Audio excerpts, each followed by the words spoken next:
Hello my dear students, उम्मीद है आप लोग सब अच्छे से होंगे। तो प्यारे बच्चों, आज मैं आप लोगों को बताने वाला हूं कि विद्युत विभव और विद्युत विभवांतर में क्या अंतर है।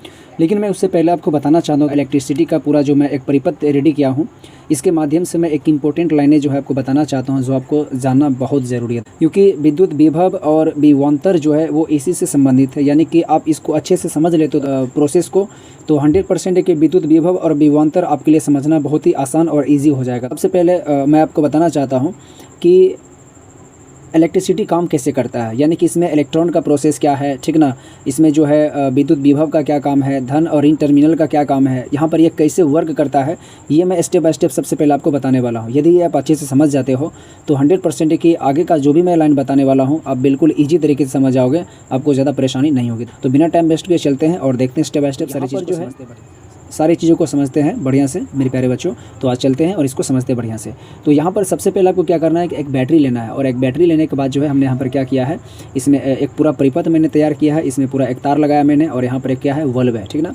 और यहाँ पर जो है क्या है धन टर्मिनल है, और यहाँ पर क्या है ऋण टर्मिनल है। तो सबसे पहले यहाँ पर आपको समझना है प्यारे बच्चों कि इलेक्ट्रॉन का जो प्रवाह होता है, इलेक्ट्रॉन जो तार में दौड़ती है वो किधर से किधर जाती है, तो वो ऋण टर्मिनल से धन टर्मिनल की ओर मूव करती है। अब यहाँ पर हम क्या दिए हैं, एरो दे रखे हैं। अब एरो दे करके हमने यहाँ पर क्या लिखा, इलेक्ट्रॉन की दिशा, यानी कि इलेक्ट्रॉन का जो दिशा होता है वो कहाँ से कहाँ होता है, तो माइनस के यानी कि ऋण टर्मिनल जो होता है वो ऋण टर्मिनल से जो है इलेक्ट्रॉन की दिशा किधर होती है, तो धन टर्मिनल की ओर होता है, यानी कि इधर इस साइड से निकलता है और वो धन टर्मिनल की ओर वो मूव करती है, ठीक ना।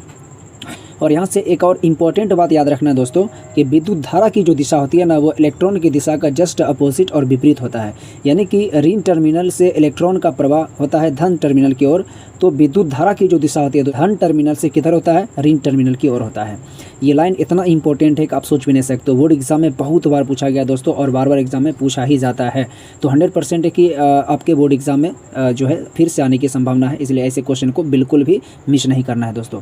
तो यहाँ पर हमने नोट करके लिखा है कि जब किसी सेल के साथ तार जोड़ा जाता है तो सिर्फ इलेक्ट्रॉन प्रवाहित होते हैं, प्रोटॉन नहीं। तो यहाँ पर बहुत सारे बच्चे के माइंड में कन्फ्यूजन होता है। जब मैं क्लास 10 में था तो मेरे भी माइंड में सिर्फ यही कन्फ्यूजन चल रहा था, क्या इसमें सिर्फ इलेक्ट्रॉन ही दौड़ता है, क्या प्रोटॉन नहीं दौड़ता है क्या। तो बहुत सारे माइंड में कन्फ्यूजन होता था, लेकिन मैं सर से क्वेश्चंस नहीं कर पाता था क्योंकि डर लगता था। लेकिन यहाँ पर जो है आपके पास पूरा अपॉर्चुनिटी है दोस्तों कि जितने भी सवाल आपके माइंड में चलता होगा वो सारे मैं टॉपिक सारे एक एक लाइन में यहाँ पर क्लियर करते हुए चलता हूँ, ताकि जो है जो मुझे प्रॉब्लम हुआ था, जो मैंने फेस किया था, वो आपको प्रॉब्लम ना हो प्यारे बच्चों। तो यहाँ पर आपको समझना क्या है कि इलेक्ट्रॉन की दिशा वो धन ऋण टर्मिनल से धन टर्मिनल की ओर होता है, लेकिन यहाँ पर प्रोटॉन जो होता है वो कोई यहाँ पर जो है प्रवाह नहीं होता है। यानी कि प्रोटॉन जो होता है वो अस्थायी होता है। आप सभी को पता है कि प्रोटॉन जो होता है वो परमाणु के केंद्र में नाभिक में होता है, वो इतना मजबूती से बना होता है कि वो इधर उधर मूव नहीं कर सकता है। लेकिन इलेक्ट्रॉन जो होता है वो बाहरी कक्षा में होता है, और वही जो है मतलब जो है राउंड लगाता है, चक्कर लगा सकता है, इधर उधर जा सकता है, यानी कि ये स्वतंत्र फ्री होता है। तो यहाँ पर इलेक्ट्रॉन तो मूव करेगा, लेकिन प्रोटॉन कोई मूव नहीं करता है तार के अंदर, कोई भी चालक के अंदर। इस बात को आपको ख्याल रखना। तो पहला चीज़ तो यहाँ पर क्लियर ये हो गया कि इलेक्ट्रॉन जो है तार में ऋण टर्मिनल से धन टर्मिनल को मूव करता है, ठीक ना। और इसी के जस्ट विपरीत जो होता है ना वो विद्युत धारा की दिशा होता है। चलो, तो एक चीज़ दोस्तों क्लियर हो गया कि विद्युत धारा की जो दिशा होता है वो हमेशा इलेक्ट्रॉन की दिशा का विपरीत होता है। तो पहला और दूसरा दोनों नोट क्या हो गया, क्लियर। यानी कि दोनों जो है आपके बोर्ड एग्जाम के लिए काफ़ी इंपॉर्टेंट है प्यारे बच्चों। तो इसको बढ़िया से नोट कर लेना आपको, ठीक ना। और यहाँ पर एक इंपॉर्टेंट लाइन समझना है, हमने यहाँ पर लिख रखा है उच्च विभव, और यहाँ पर क्या लिखा हुआ है तो प्यारे बच्चों निम्न विभव। एक है उच्च विभव और एक है निम्न विभव। तो यहाँ पर आपको याद रखना है कि धन टर्मिनल को कहा जा रहा है उच्च विभव और ऋण टर्मिनल को क्या कहा जा रहा है, निम्न विभव। अब यहाँ से ऑब्जेक्टिव प्रश्न आपके डायरेक्ट बोर्ड एग्जाम में पूछा जाता है प्यारे बच्चों। आपसे पूछा जाएगा कि उच्च विभव किस टर्मिनल पर होता है, ऋण विभव जो है वो निम्न विभव जो है वो किस टर्मिनल पर होता है। तो आपको याद रखना है कि उच्च विभव जो होता है वो धन टर्मिनल पर होता है, जबकि निम्न विभव जो होता है वो ऋण टर्मिनल पर होता है। अब ये क्यों होता है इसके बारे में भी जान लो, क्योंकि आप सभी को पता है यहाँ पर होता क्या है कि इलेक्ट्रॉन की अधिकतम मात्रा कहाँ पाया जाता है, ऋण टर्मिनल पर। क्योंकि यहाँ पर याद रखना कि ऋण टर्मिनल पर जो होता है इलेक्ट्रॉन की मात्रा बहुत ज़्यादा होता है, जबकि प्यारे बच्चों धन टर्मिनल जो होता है यहाँ पर इलेक्ट्रॉन की कमी होती है। यानी कि धन टर्मिनल पर इलेक्ट्रॉन की मात्रा कम होता है, ठीक ना, यानी कि प्रोटॉन की मात्रा यहाँ पर अधिक मात्रा में होता है। अब यहाँ से प्यारे बच्चों आपके माइंड में भी ये बात चलता होगा कि आखिर इलेक्ट्रॉन ही क्यों ऋण टर्मिनल से धन टर्मिनल की ओर जाता है। तो यहाँ से आपका ये वर्ड भी क्लियर हो जाएगा। इसका रीज़न सीधा है कि धन टर्मिनल पर इलेक्ट्रॉन इलेक्ट्रॉन की मात्रा बहुत ही कम होता है, यानी कि प्रोटॉन की मात्रा अधिक मात्रा में होता है, जबकि ऋण टर्मिनल पर इलेक्ट्रॉन की मात्रा बहुत ज़्यादा होता है, प्रोटॉन की मात्रा कम होता है। तो 100% एक अब हम सभी को पता है कि पॉजिटिव जो होता है वो हमेशा निगेटिव को अट्रैक्ट करता है, यानी कि खींचता है। तो यही रीज़न है कि इलेक्ट्रॉन को जो है ये धन टर्मिनल जो है अपने ओर खींचता है। तो यहाँ से इलेक्ट्रॉन मूव किधर करेगा, वो धन टर्मिनल की ओर मूव करेगा। तो अब इसीलिए यहाँ पर कहा जा रहा है कि उच्च विभव, और इसको क्या कहा जाता है, निम्न विभव, ठीक ना। यानी कि आपका धन टर्मिनल जो होता है इस पर उच्च विभव होता है, यानी उच्च पावरफुल होता है, यानी ज़्यादा शक्तिशाली होता है, क्योंकि ये खींचने का काम करता है इलेक्ट्रॉन को, इसलिए इसको क्या कहा जाता है, उच्च विभव। और इसको क्या कहा जाता है, निम्न विभव। अब यहाँ पर याद रखना एक चीज़ और दोस्तों, विद्युत धारा की दिशा किधर होती है, इधर से इधर होता है। तो याद रखना विद्युत धारा की जो दिशा होता है वो हमेशा उच्च विभव से निम्न विभव की ओर होता है। ये बोर्ड एग्जाम में बहुत बार प्रश्न पूछा गया प्यारे बच्चों कि विद्युत धारा की दिशा किधर से किधर होती है। तो विद्युत धारा की दिशा जो होता है वो उच्च विभव से निम्न विभव की ओर होता है। तो इस बात को याद रखिएगा, काफ़ी इंपॉर्टेंट लाइन है, ये सभी बोर्ड एग्जाम में बहुत बार पूछा गया है।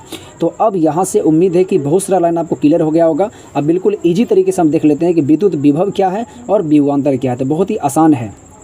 अब यहाँ पर जो है क्या कह रहा है, थोड़ा सा इसको हम देख लेते हैं।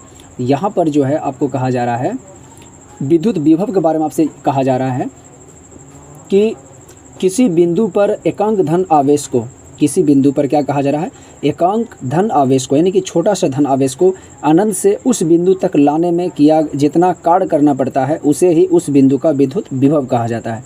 तो बिल्कुल सिंपल है दोस्तों। पहले प्यारे बच्चों यहाँ पर आपको समझना होगा कि सिंपल यहाँ पर सोचिए, सिंपल यहाँ पर सोचिए कि ये जो यहाँ पर क्या है, धन टर्मिनल है, यहाँ पर जो है धन आवेश काफ़ी ज़्यादा मात्रा में है।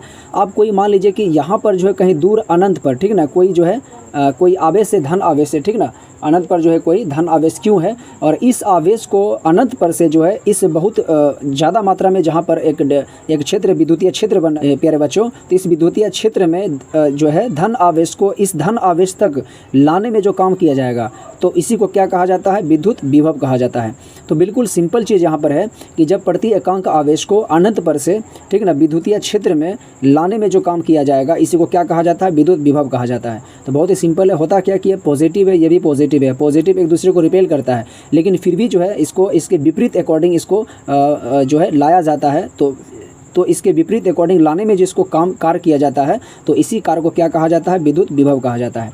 तो वही यहाँ पर इसको जो है कहा जा रहा है। बिल्कुल सिंपल तरीके से इसको समझना है। यहाँ पर साफ शब्दों में कहा जा रहा है कि किसी बिंदु पर एकांक धन आवेश को अनंत से उस बिंदु तक लाने में जितना कार्य करना पड़ता है उसे उस बिंदु का विद्युत विभव कहा जाता है। और बच्चों विद्युत विभव को जो है V से सूचित किया जाता है, इसीलिए V बराबर क्या होता है, W/Q। अब यहाँ पर W क्या है, वर्क है, वर्क को शॉर्ट में W लिखा जाता है, और Q क्या है, आवेश है, ठीक ना, चाहे वो धन आवेश हो या फिर ऋण आवेश हो। तो इसीलिए यहाँ पर V बराबर क्या लिखा गया, W/Q। अब यहाँ पर जो है विद्युत विभव का ऐसा ही मात्रक क्या होता है, तो वोल्ट होता है, और वोल्ट को भी किससे, V से ही सूचित किया जाता है। अब यहाँ पर जो है W का मतलब हो गया वर्क, और वर्क का ऐसा मात्रक क्या होता है, कार्य का ऐसा मात्रक क्या होता है, जूल होता है, और Q क्या हो गया, आवेश, आवेश का ऐसा मात्रक क्या होता है, कूलम होता है। तो यहाँ से जो है विद्युत विभव का दो मात्रक होगा, एक तो वोल्ट हो जाएगा और एक जूल/कूलम हो जाएगा। तो इस दोनों को आप याद रखिए, काफ़ी इंपॉर्टेंट है बोर्ड एग्जाम के लिए। और यहाँ पर एक लाइन और आप याद रखिए कि विद्युत विभव के बारे में कहा जा रहा है कि यह एक बिंदु का वोल्टेज बताता है, यानी कि वोल्टेज आप लोग सुने होंगे, यानी वोल्टेज बताने का, विद्युत विभव का काम क्या होता है, वोल्टेज बताना। और किस चीज़ों को, तो कह रहा है कि एक बिंदु का वोल्टेज बताता है कि वहाँ पर कितने वोल्टेज इंडिकेट हो रहा है, ठीक ना। अब यहाँ पर विभवांतर के बारे में हम लोग जान लेते हैं कि विभवांतर क्या है। तो ये बहुत ही आसान है ये भी। तो विभवांतर के बारे में सिंपल चीज़ कहा जा रहा है कि आवेश को एक बिंदु से दूसरे बिंदु तक ले जाने में किया गया कार्य को विभवांतर कहा जाता है। ये तो बहुत ही सिंपल है, ठीक ना। अभी जो मैंने एक परिपथ रेडी किया था, जिस प्रकार अभी देख रहे थे, इलेक्ट्रॉन जो है ऋण टर्मिनल से धन टर्मिनल की ओर जा रहा था। तो प्यारे बच्चों यहाँ पर सिंपल चीज़ है कि यहाँ पर इलेक्ट्रॉन को ऋण टर्मिनल से धन टर्मिनल की ओर जाने में कार्य करना पड़ रहा है, ठीक ना, क्योंकि धन टर्मिनल जो होता है वो इलेक्ट्रॉन को अपने ओर अट्रैक्ट करता है, वो खींचता है, तो वहाँ पर एक फोर्स लगाना पड़ता है, वहाँ पर एक काम करना पड़ता है। तो वही यहाँ पर कह रहा है कि आवेश को एक बिंदु से दूसरे बिंदु तक ले जाने में किया गया कार्य को ही क्या कहा जाता है, विभवांतर कहा जाता है। तो बिल्कुल सिंपल चीज़ें हैं, इसको आप पिक्चर से समझ सकते हो बिल्कुल नॉर्मली। तो यहाँ पर क्या हो रहा है कि मान लीजिए यहाँ पर बैटरी में ऋण टर्मिनल है, इलेक्ट्रॉन यहाँ से कहाँ जा रहा है, धन टर्मिनल की ओर जा रहा है। तो यहाँ पर धन टर्मिनल के द्वारा इलेक्ट्रॉन को अपने ओर खींचा जा रहा है, अट्रैक्ट किया जा रहा है। तो 100% यहाँ पर क्या हो रहा है, कार्य हो रहा है, ठीक ना, कार्य हो रहा है, इसको खींचने का कार्य हो रहा है। तो यहाँ पर इसी को एक बिंदु से दूसरे बिंदु तक ले जाने में इलेक्ट्रॉन को जो यहाँ पर कार्य किया जा रहा है ना, इसी कार्य को क्या कहा जाता है, इसी को क्या कहा जाता है, विभवांतर कहा जाता है। तो सिंपल याद रखना, जब किसी अनंत आवेश को अनंत आवेश को विद्युतीय क्षेत्र में लाने में जो कार्य किया जाएगा उसी को क्या कहेंगे, विद्युत विभव कहेंगे। ठीक ना, एक आवेश को, एक एकांक आवेश को अनंत पर से जब विद्युतीय क्षेत्र के विरुद्ध में जब लाने का काम करेंगे तो इसको क्या बोलेंगे, विद्युत विभव कहेंगे। लेकिन बिंदु ए से, यानी एक बिंदु से दूसरे बिंदु तक, ठीक ना, एक ही परिपथ में जब बिंदु ए से बिंदु वी तक, ठीक ना, इसके बीच जो है इलेक्ट्रॉन को एक बिंदु से दूसरे बिंदु तक ले जाने में जो कार्य किया जाएगा इसको क्या कहेंगे, हम विभवांतर कहेंगे। तो दोनों में डिफरेंसेस है। यहाँ पर सिर्फ आवेश को अनंत पर से लाने में किया गया कार्य होता है, जबकि विभवांतर में एक बिंदु से दूसरे बिंदु तक ले जाने में कार्य किया जाता है, इसको विभवांतर कहते हैं। तो दोनों का डेफिनेशन बहुत ही आसान है, बिल्कुल ईजी रूप से आप समझ सकते हो। तो अब यहाँ पर एक चीज़ और यहाँ पर कहा गया है, यहाँ पर एक चीज़ और आपको याद रखना है। विभवांतर के बारे में कहा गया है कि विभवांतर को भी हम भी से इंडिकेट करते हैं, और विभवांतर के बारे में कहा जा रहा है कि वर्क यानी कि डब्ल्यू वी माइनस डब्ल्यू है, यानी कि जो काम किया जा रहा है बिंदु ए से बिंदु वी तक ले जाने में आवेश का, तो अंतिम वर्ग जो होता है वो प्रारंभिक वर्ग से घटाना पड़ता है। यानी कि यहाँ पर कार्य का घटाव होता है, ठीक ना, यानी कि अंतर निकाला जाता है। यानी जितना काम किया गया बिंदु ए से बिंदु वी तक ले जाने में, तो अंतिम कार्य को प्रारंभिक कार्य में, यानी जो वर्क होता है उसको आपस में क्या करते हैं, घटाते हैं। तो घटाने के बाद जो वर्क निकलता है, वही जो वोल्टेज निकलती है, वही क्या होता है, विभवांतर होता है। तो इसीलिए यहाँ पर भी बराबर लिखा जाता है W we minus W A बटे क्यू लिखा जाता है, ठीक ना। तो दोनों लगभग सेम ही है, बस वहाँ पर एक आवेश पर काम किया जाता है, ठीक ना, और वहाँ पर क्या करा, एक बिंदु का वोल्टेज ये बताता है, जबकि विभवांतर जो होता है वो दो बिंदुओं के बीच जो वोल्टेज होता है वो उसका अंतर बताता है, ये वोल्टेज, ठीक ना, विभवांतर। अब इसका भी ऐसा मात्रक वोल्टी होता है, और इसको भी हम जूल बटे कूलम ही बोलेंगे, क्योंकि यहाँ पर भी वर्क बटे आवेश हो रहा है, तो यहाँ पर भी वर्क का ऐसा मात्रक जूल होता है और आवेश का कूलम होता है, तो यहाँ पर भी क्या होगा, जे बटे सी हो जाएगा, ठीक ना। अब यहाँ पर कहा जा रहा है कि यह दो बिंदुओं के बीच वोल्टेज का अंतर बताता है, यानी कि विद्युत विभव जो होता है यह एक बिंदु का वोल्टेज बताता है, जबकि विभवांतर जो होता है यह दो बिंदुओं के बीच वोल्टेज का अंतर बताता है। यानी कि बिंदु ए से बिंदु वी तक आवेश को ले जाने में किया गया कार्य को विभवांतर कहा जाता है, और उसी कार्य को, यानी कि अंतिम कार्य को प्रारंभिक कार्य से घटाते हैं, ठीक ना। घटाने के बाद आवेश से भाग जब दिया जाता है तो हमारा क्या होता है, ये दो बिंदुओं के बीच का वोल्टेज का अंतर निकलता है, ठीक ना, और इसी को क्या कहा जाता है, विभवांतर कहा जाता है।